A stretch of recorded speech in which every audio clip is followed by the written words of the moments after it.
Attention, citizens. It's time for Super Pulp Science.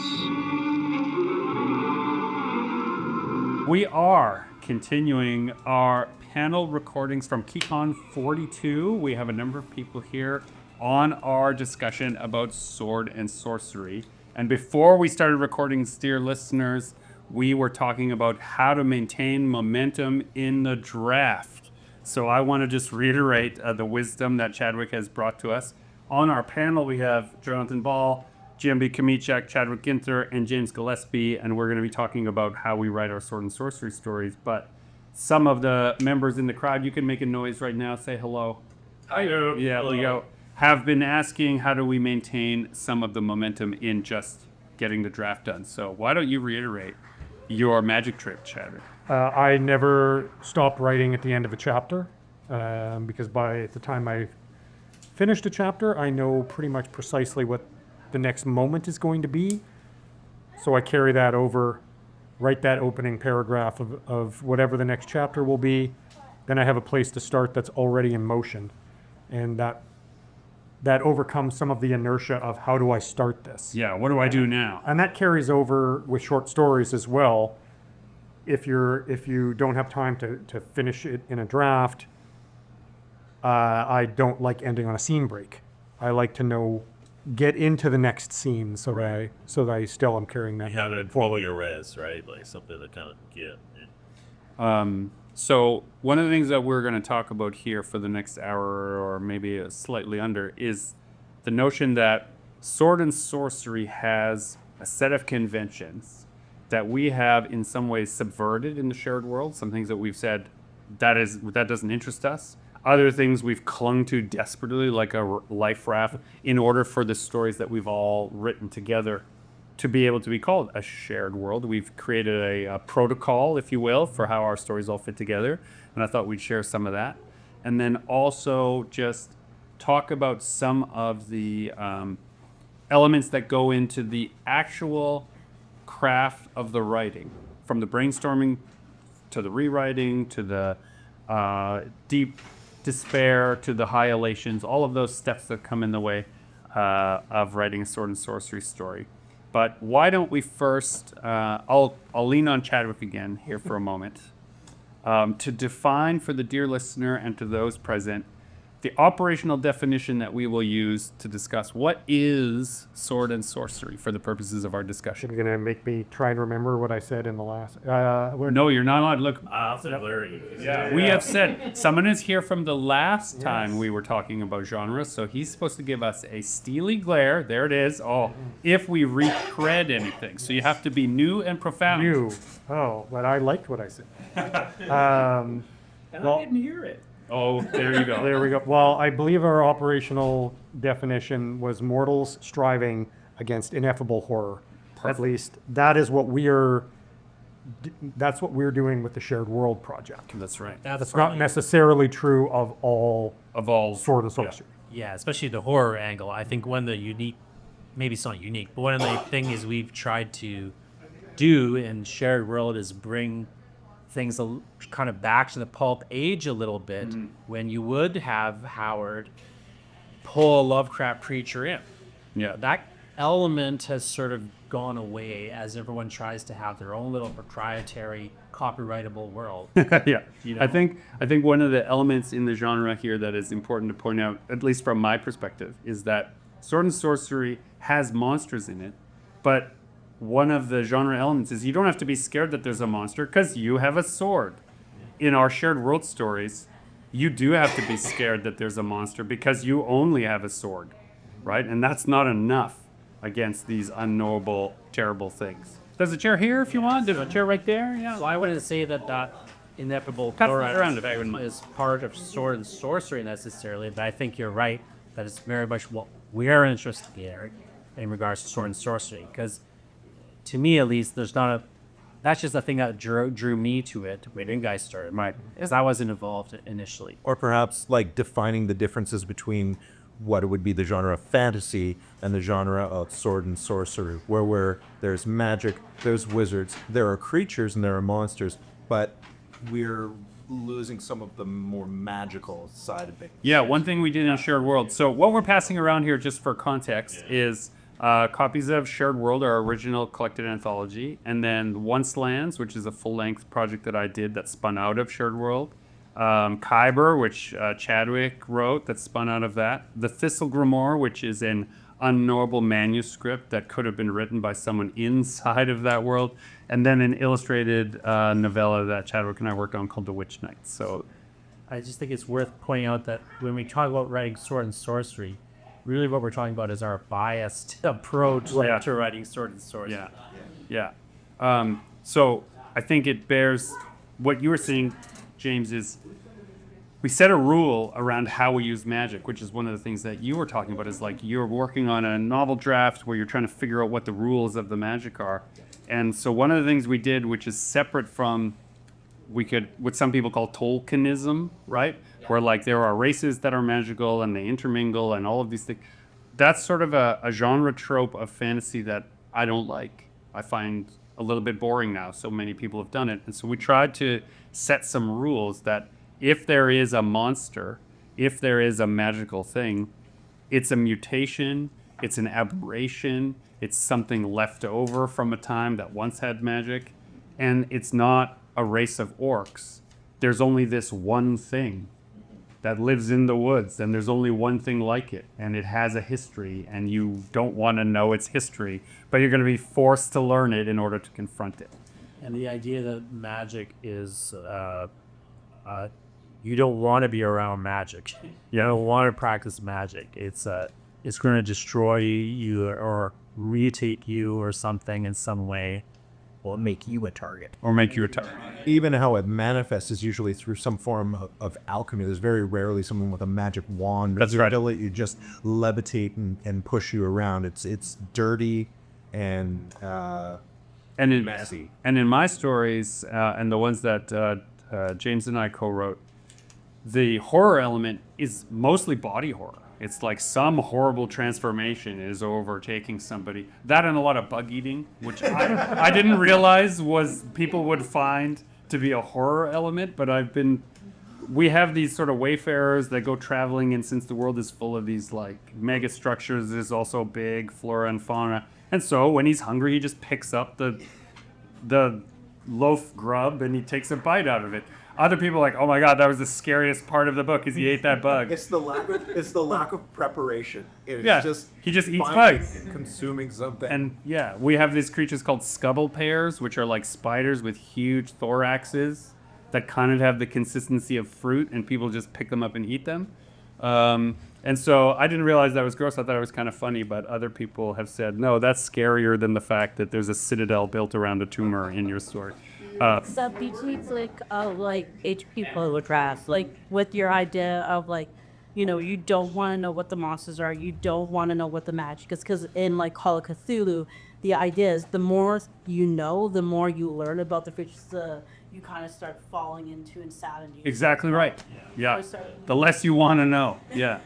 Now you approach magic differently in your Kyber stories. It's like in the Once Lands, it's more characters finding evidence of hostile architecture that warns them that they shouldn't come here and shouldn't be here and they'd rather be somewhere else. But Kyber is a more civilized land, quote unquote. Quote unquote. Yeah. So why don't you talk about a little of the difference there? Well, the city of Kyber is kind of built on that idea of like an city, like it has always been there somewhere in the world. Its ruins, the ruins of it go down deeper than anybody can know, because if it's destroyed, they just build in the same place, because it is a city built between the continents. So where 3 continents touch. So eventually everybody comes there. Right.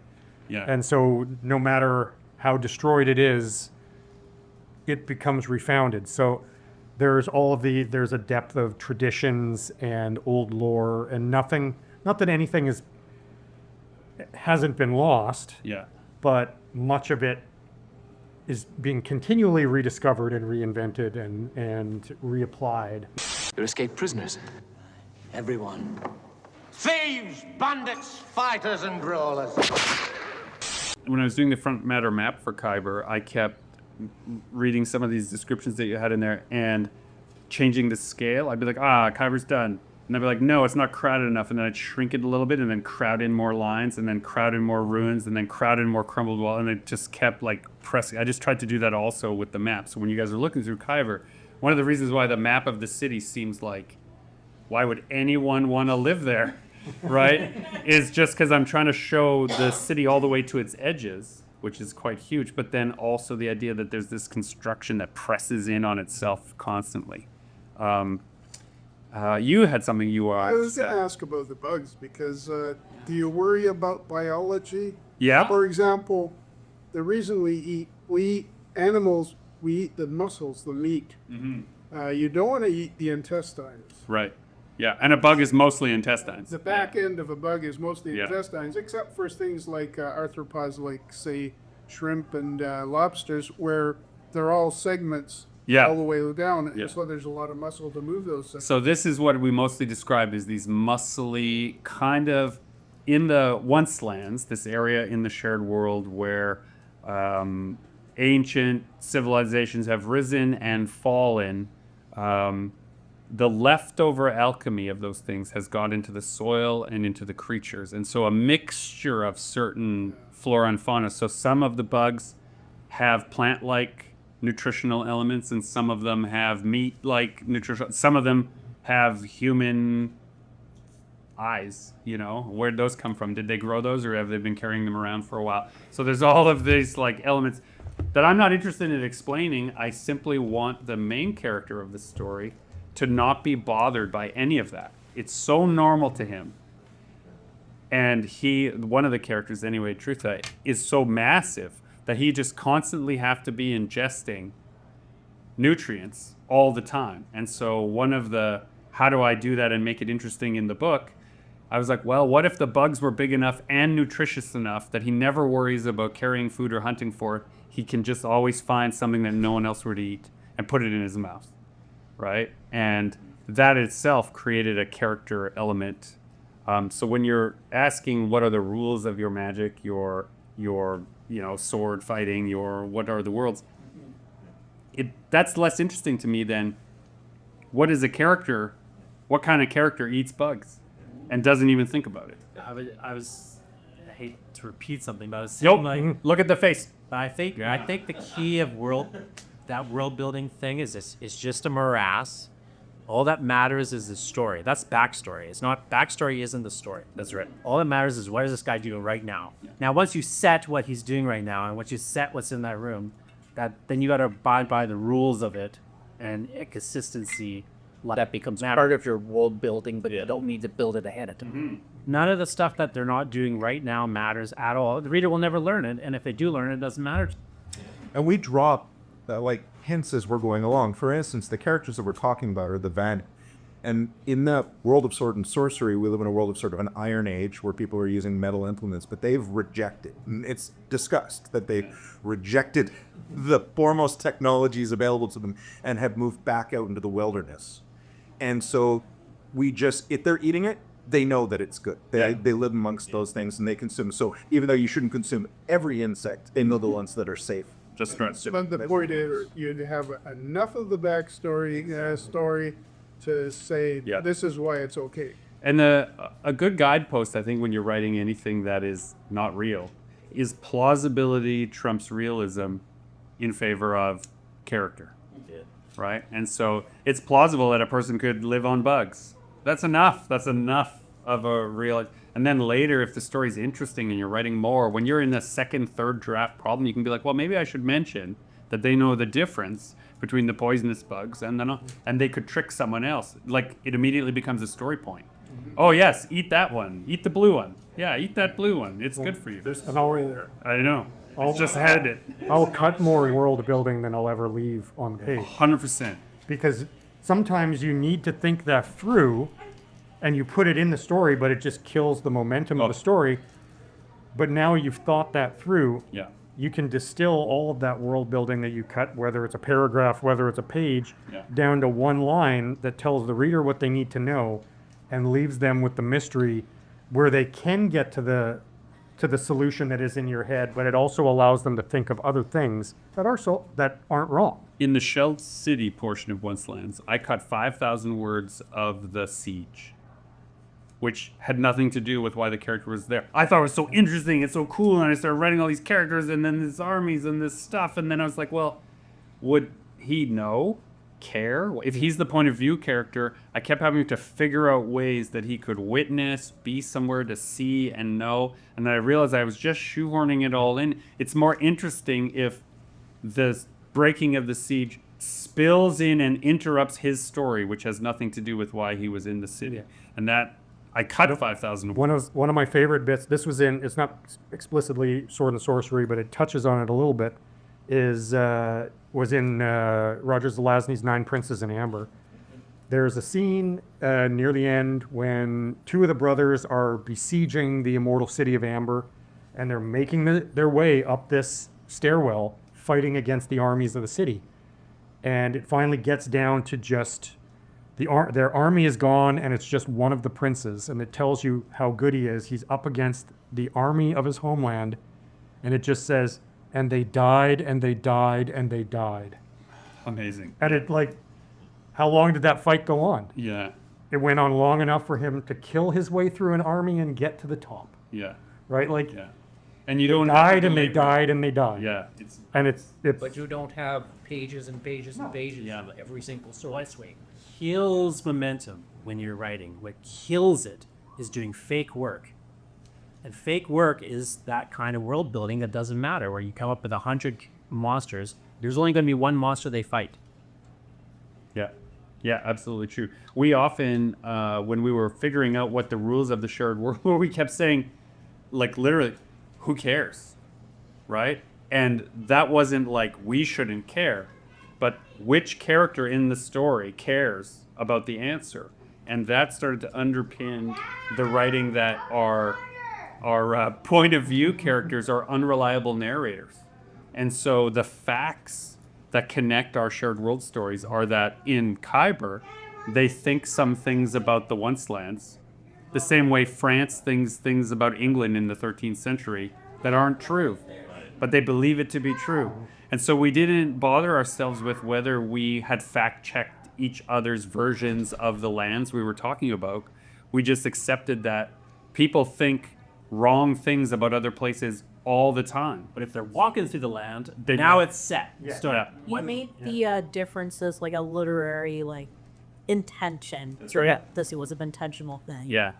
But or differences in perceptions. And perceptions. Yeah, perception is everything in a story. I find that's what really, I think it's a particular problem in writing fantasy worlds, especially in a genre like sword and sorcery, which is so influenced by Tolkien and his ilk, which is that it's so easy to get wrapped up in this stuff that doesn't matter at all as a writer. You're wasting all your time. You maybe have a limited amount of time to your week or your day, and you're wasting it doing stuff that no one cares about. But that's ruining the story, making it worse. And there is and I'll say this is just my opinion. This is not a popular opinion, but I think that I'll use a math analogy. If you're solving for X, there's a lot of ways to solve for X, and depending on what you're good at in math, you may show your work differently.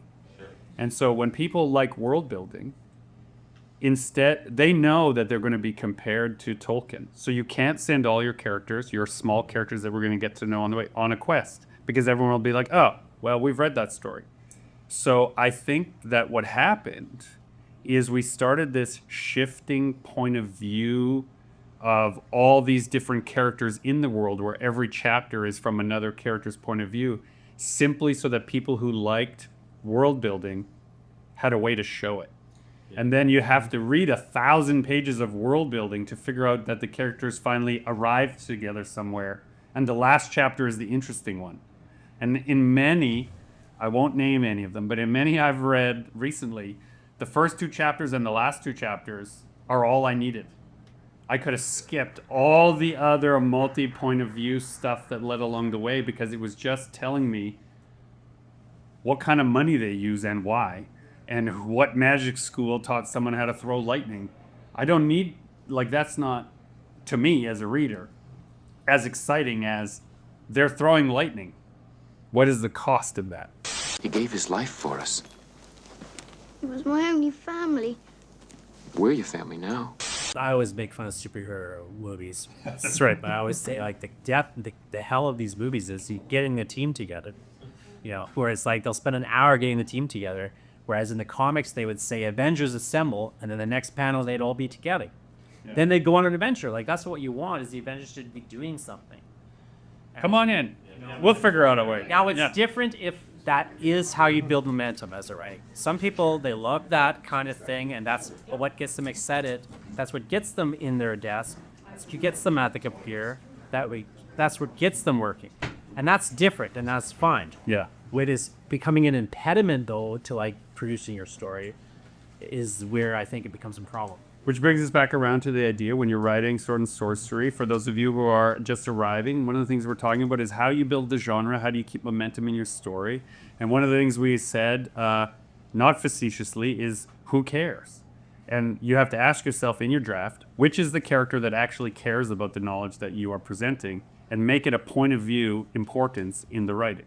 Otherwise, it does not matter. Yeah. So, question about that. Yeah. So, especially with being a shared world in this, who cares? Yeah. Have you ever gotten to the point where one of you has written a rule or written in MacGuffin, and when the other one goes, well, you can't do that because that completely invalidates this? They did it first, then they set it in stone. Yeah, they're right. Whoever got there first. Okay. In a way, it's like the old Star Trek rule, like how they picked what an alien race was called and what was codified. Whichever actor said it first, everyone had to copy their reading of it, right? And so once we say a thing, one of the great joys... You publish it. That's right. Publish. You get there first, then you are the adventurer who got there. You put your flag in the ground, and now everyone's got to deal with it. But what has been delightful is that when we wrote our first round of Shared World Stories, I said the mountains were to the east, and he said the same mountains using the same names. One of the rules we used, by the way, was you had to pick a place name and a character name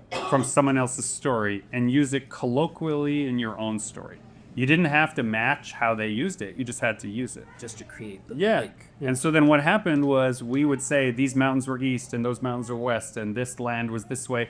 And we had to get together and get a huge sheet of paper and then go through it and figure out the actual map of the world. We didn't do the map first, which is also the danger of too much world building. We did the map after. The map that was discovered by the stories we drew. And then that became, as it were, set in stone, right? But Chadwick and I were just figuring out that maybe one set of stories we're working on is very different in the time scale from another. So then we have to shatter the map. We just know the basic shape of it, right? And if it's a long enough time, and we happen to put volcanoes on that part of the map, well, it makes sense that it's all different now. So it still has to be fluid. Like your question is like, actually, this is a great example because we can make fun of Jonathan for a second, which is something I like to do. Note the time and date. Yeah, please note the time and date, right? And please have an HR representative present. Chadwick and myself and James were working on Shared World Stories. And Jonathan says, can I do one? I want to do one in your next collection. I want to do one. I said, I'm going to do this. Yeah, I'm going in on this. Yeah, I'm right? Not asking for me. Yeah, and then which was said as he's moving a desk in the Gregory studio. He literally Paint shared world. So I was like, I can do one if I want to. Yeah, if I want to. So then he did, and then almost the next text message I got from him related to the shared world was, he's like, okay, I'm going to write a story where the world is destroyed. Is that okay? I was like, I guess. According to our rules, if you get there first, I guess that's true. And so he immediately joined and then began a systematic series of words that are leading to the total destruction of our shared world. Thanks, Jonathan. Well, there's something I like in that, though. Like that was all the dream. He's right. The shared world invitation was there from the beginning. That's right. Jonathan had the audacity, as it were, yeah, to say, I am going to do this. Yeah, I'm showing up. I'm showing up. Yeah. And then he did, and he wrote a really good story. Yeah, and a really like when we talk about horror elements into the fantasy, whereas mine used more, say, body horror and like the unknowable curse of a past generation, and Chadwick's uses usually the tension between character interplay, like the knowledge of character just pulling taut in the story until something happens that it just twing, and you're like, oh my god.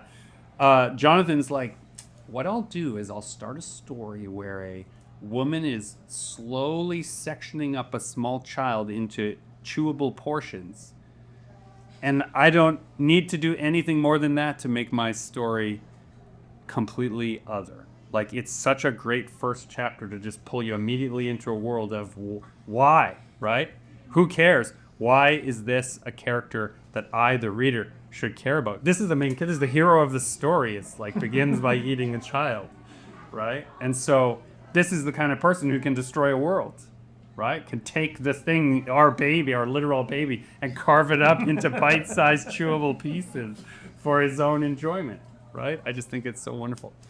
Are there questions related? There's a lot. We have a nice group of people who have been not shy and also not grandstanding in the way that they want to talk about how things go. So I would love to open it up and broaden the discussion. How many of you are working on drafts of stories right now or working on projects? Okay, great. How many of you have finished a draft recently? Beautiful. So I'm going to point to the only person who raised their hand for finished a draft recently, and I'm going to ask you a question the rest clearly need the answer to. How did you know when it was done?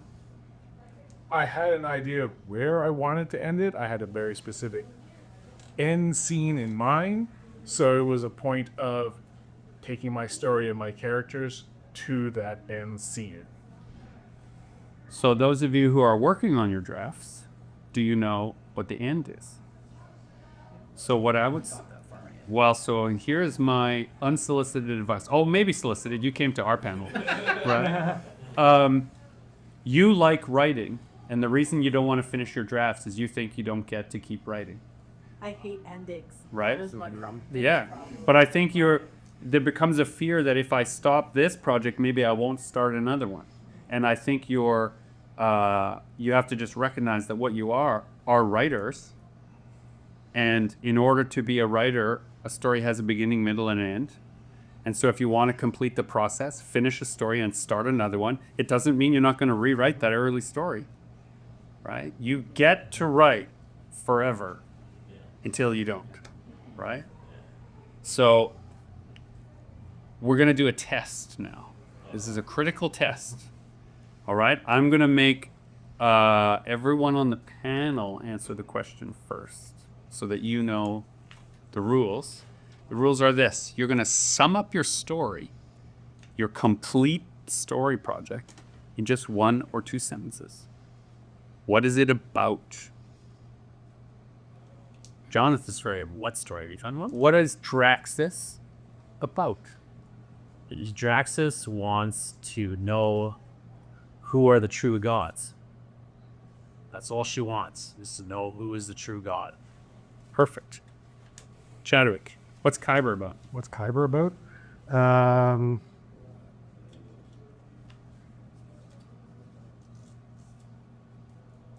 Notice the pause. Yeah, well, notice the pause. It's because not easy. It's multiple stories. It's multiple stories, and only a couple of them have the same narrators. Okay, but what is and Kyber so about? What is Kyber about?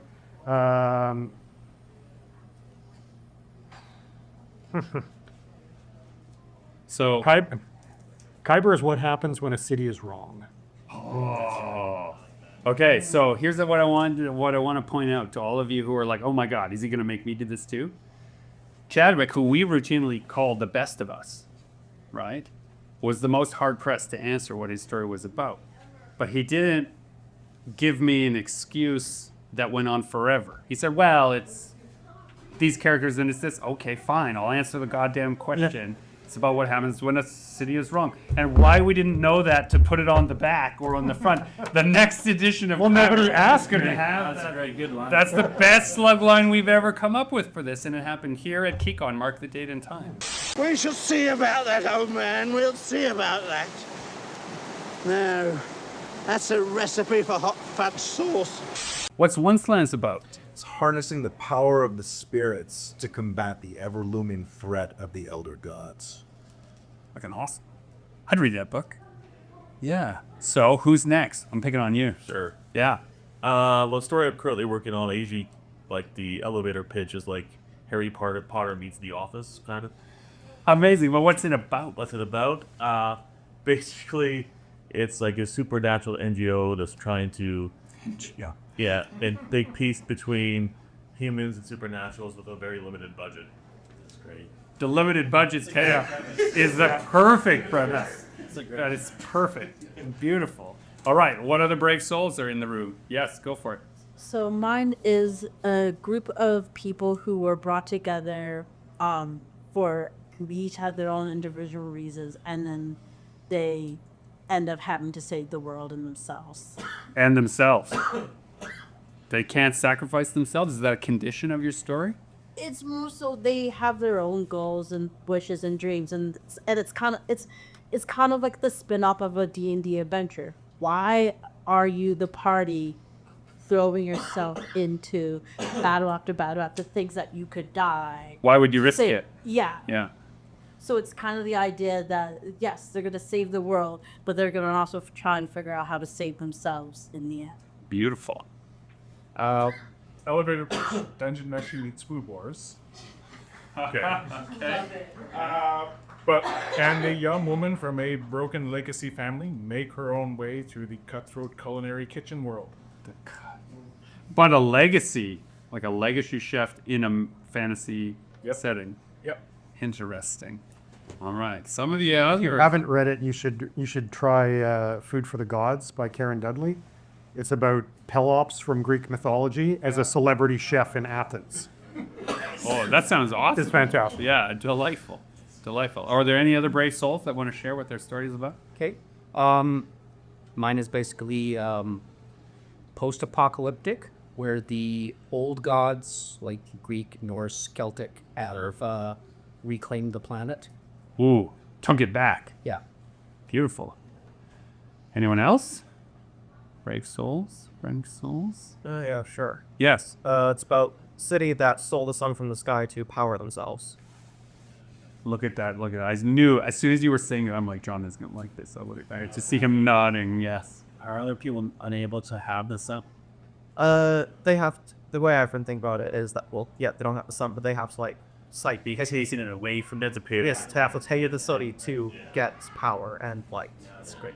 So, one of the reasons why I like this exercise is that when an idea immediately invites a question, you know it's a good idea.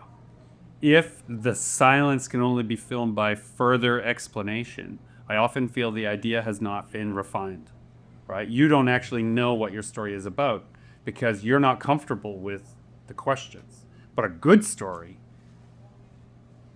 drags answers out of a reader, right? Makes you go like, oh, I can't wait to find out. And then you get to the end and you're like, wait, my favorite character, we didn't know why they did that. And that's enough. It's okay to have those unanswered questions. I would say, but it leaves you open to write the next book. I mean, that story. If you want to get into sequel creep, yes, it can be a dangerous path, I think. But let me ask you, those of you who have not finished your drafts, do you think it is because maybe you're trying to answer too many of the questions in your story? And that what you should do is stop answering all the questions in the story and let the reader ask those questions and them not be answered. I've found that world building can become a sunk cost fallacy. Yeah.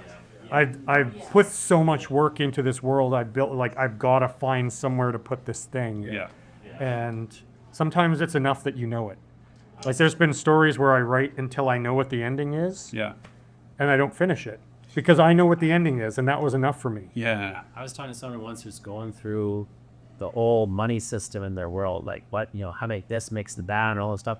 And I was like, does this guy have any money? Like, like it's not that it's, maybe that's like a good exercise in other ways, but it, does it serve the story to, is always the question though. Yeah. I'm asking. Because, like, I can read The Christmas Carol, right? And I don't know anything about how the British pound breaks up into pence, right? And it's the story of a moneylender where knowing anything about money is not the point of the goddamn story, though, right? Right? The fact that the ghost shows up and that there's a lesson to be learned, everything else that is the built world of London that I've never been to and will never know as much as any Londoner is not important to whether the story. I feel like we've got to get back to ghosts teaching lessons and not being on like subpar reality TV. That's right. This is the thing, like, let's say you come to Winnipeg. You can just bring it to like a simple level. Yeah. If a person comes to Winnipeg, dude, they don't know which restaurants are good. And they're going to ask them, hey, what restaurants are good? Now, you don't tell them every restaurant in Winnipeg. No. You say, oh, I like this one. Yeah. That's And my They bias. need to know. They're going to eat 3 meals and then fly out. Yeah, and my bias is not known to the person who asks.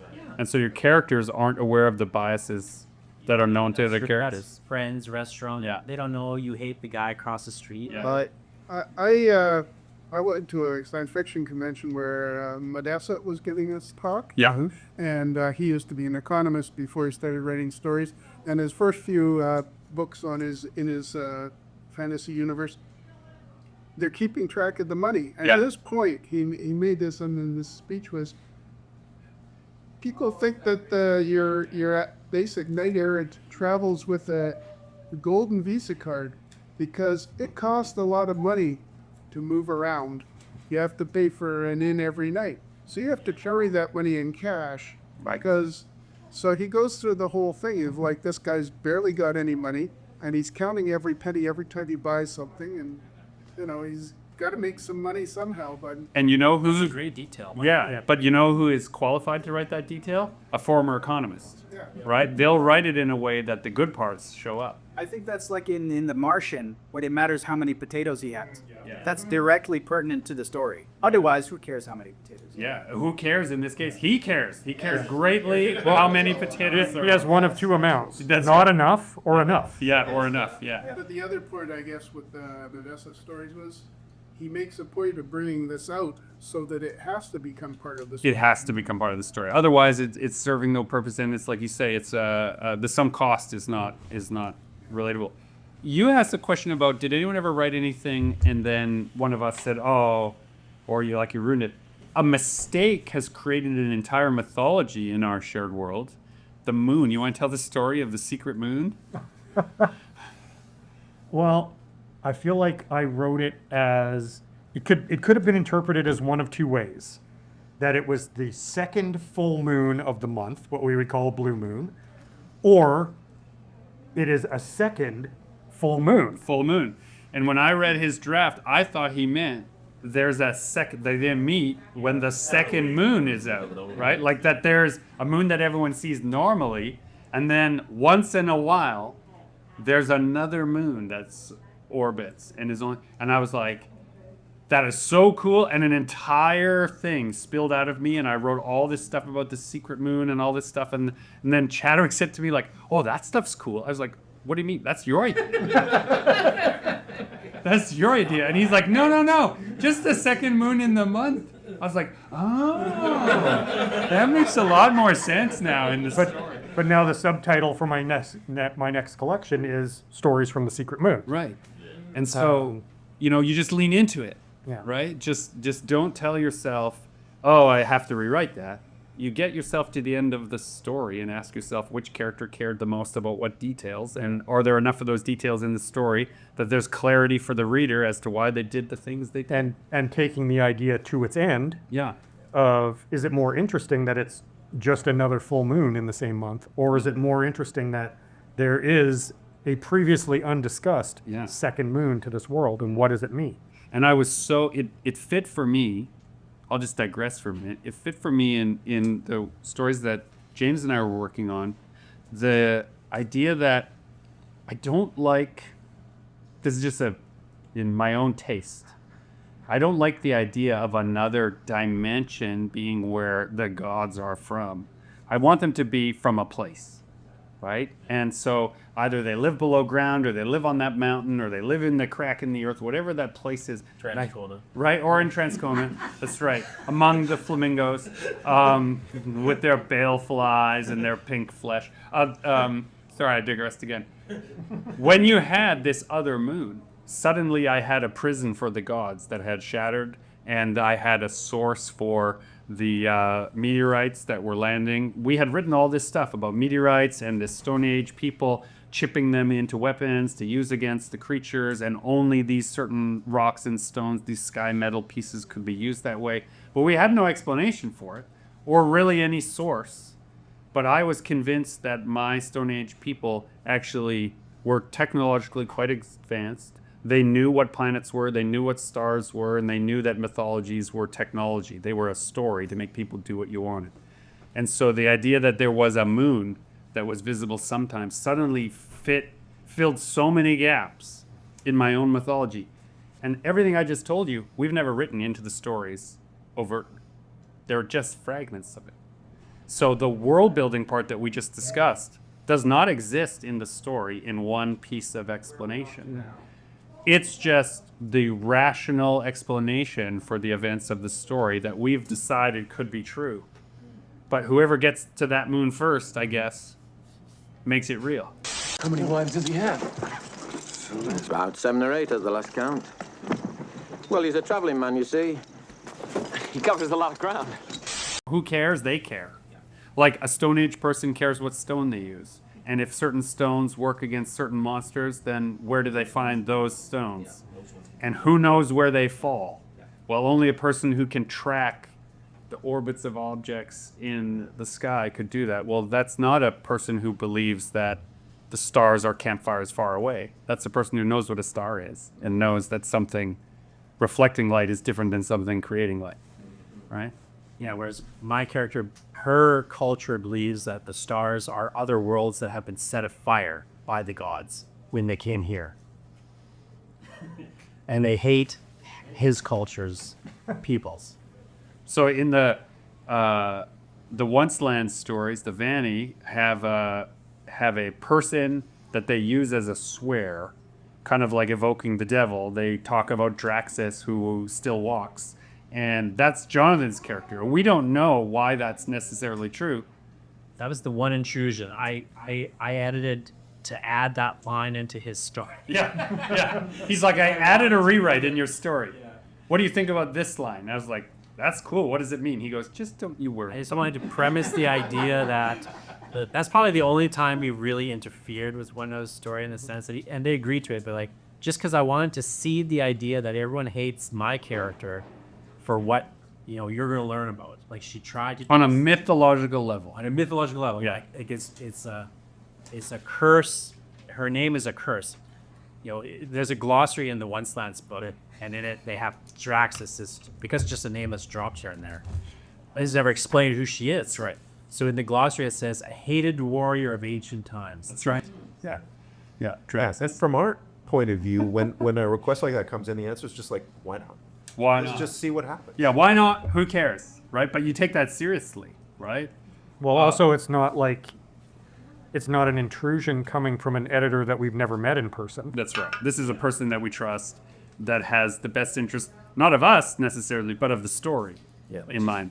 To me, it's a lot of it with the shared role, at least, is, and I think it would be true also if we were just, like, let's say I was writing a Dragonlance book, I'd be trying to do the same thing. Mm-hmm. I'd be trying to figure out, like, how do you tighten the connections of these books?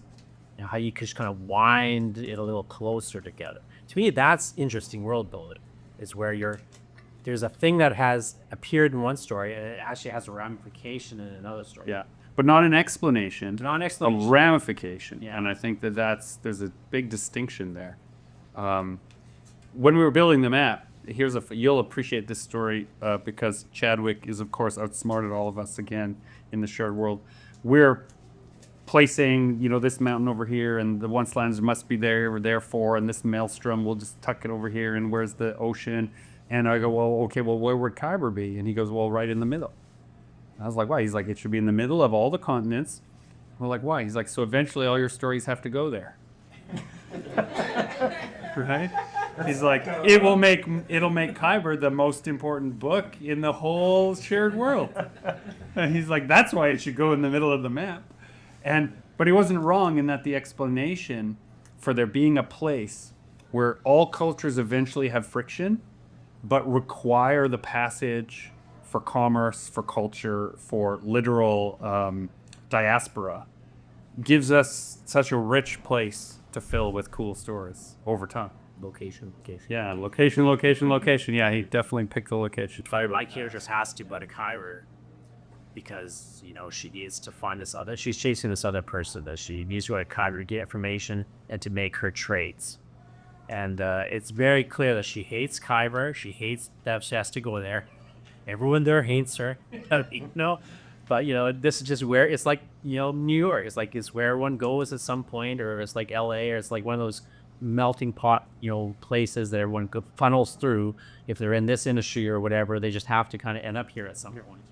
Yeah. Well, I mean, and maybe this is the Winnipegger in me, but some of that is obviously rubbed off on Kyber, where they will complain about their own city until they're blue in the face, but if somebody from outside says a bad word about it, they will be punched in the throat immediately. Yeah. And that's the best end that they will get. Yeah. What I also love about Kyber as a concept, and in fantasy worlds, there's often the great city as a concept, right? So we have Kyber is our great city, but it was once much greater. And I like that idea about Kyber, is that it's the characters in it also feel like the city is in transition. And so almost everyone in the stories has a sense of passing through it. And so it's not a city to me in a real sense. It's not a place where people go to settle. Eventually you have to go through there, right? And that's a very different thing than a place someone calls home. And so I'm interested in our next story cycle, exploring some of like why someone would settle in the lands populated by these horrible things in the first place. Because one of the things that's happening in the Once lands is that there are people moving into there, even though the cultures there are like, no, everything here is bad. There's only a few of us and our only job is to kill monsters. Don't live here. But they're being pushed from somewhere. So that diaspora is being caused by something. It means the thing that they're fleeing is worse than an unknowable horror that wants to wear the flesh of your children, you know. That's not as bad as where they're being pushed from. And I just can't wait to find out what that thing is. Well, there's been other sort of happy accidents on the map. There's a country up here called Urios. And then down here, there's a city called Urien. And Urien is sort of like the name of the people. Yeah. And so, and there's like a river sort of connecting those regions. And so it's like, well, obviously, those are people from here that were driven there. They wanted to maintain connection with their homeland, so they named it for themselves. So what he's pointing out is that's an accident. That was an accident. We didn't plan that. These new names are similar, and there happens to be a river on the map. And so now, who cares? Well, the person who wants to know where the people moved to needs to know that. That's how that comes out in the world building. That's the only thing that makes it necessary. All right? Yeah, it doesn't matter when in the history of the world that happened. Yeah. The other thing that we did when we were making the map is I stamped my feet and I shook my fists and I said, if we don't have a mountain that is tall enough to reach space so that you could walk off the planet and float away, I'm taking my toys and I'm going home. Right? And it doesn't matter that it might not be real. We got to make that's on the map. And so we put this huge high plateau, and everyone was like, yeah, but why do you want that? I was like, I don't know yet. I just know that in my mind, there's some element that the idea that you could take a pilgrimage that would literally cause you to drift away from the world you were walking from, to me is such a poetic idea. Whether it's real or could happen doesn't matter in a myth or in a legend. It's just interesting. And a person that believes they need that is a character I want to write about. Is that Lift right? the sail. How does it you go over the edge? Yeah, right? Not over the edge. What's that? You'd save on the space elevator. That's right. No space elevator required. Yeah. We also have a thing that we called the tilting of the world. I put that in, but I never explained what it was because I didn't know. I think you explained. Yeah, but eventually it became the suggestion that something struck the world and caused and maybe left behind these gods. And then that became, oh, well, that's the second moon, right? Yeah. That's the thing that came and kind of left some of its debris here. And it put everything out of balance, changed the seasons, changed the weather, did everything. But who the hell knows? We don't even know that about our own planet. And we are a technologically advanced civilization. We only have a theory about whether that's true. So it's not whether you know it. It's who cares inside the story. What are we doing for time? Oh, perfect. Dear listeners, I have so enjoyed our conversation. We are going to be doing another panel at 5 o'clock in the Stevenson A-B room. I don't know what we're talking about, though. Let's create the creative process at the. Oh, we're gonna. Not that one. Yes. Yes. So what we're going to talk about there, this I do know, now that I have been prompted. We're going to talk about some of the actual ditch digging that goes into writing and the creative process, not just the highfalutin fun of creativity, but the practice of getting the words in, getting the lines down. We're going to share, each of us have a very different way in which we work that gets us to that finished draft. So we're going to share some of that. We're going to invite people to share some of theirs and hope that maybe in realizing that none of us know what we're doing, we'll all realize that as long as we're getting to the end of the draft. So that'll be the topic of that discussion. Thank you so much for your kind attention. Thank you, everyone. Great. Thank you. Oh, cheers. We'll see you downstairs at 5.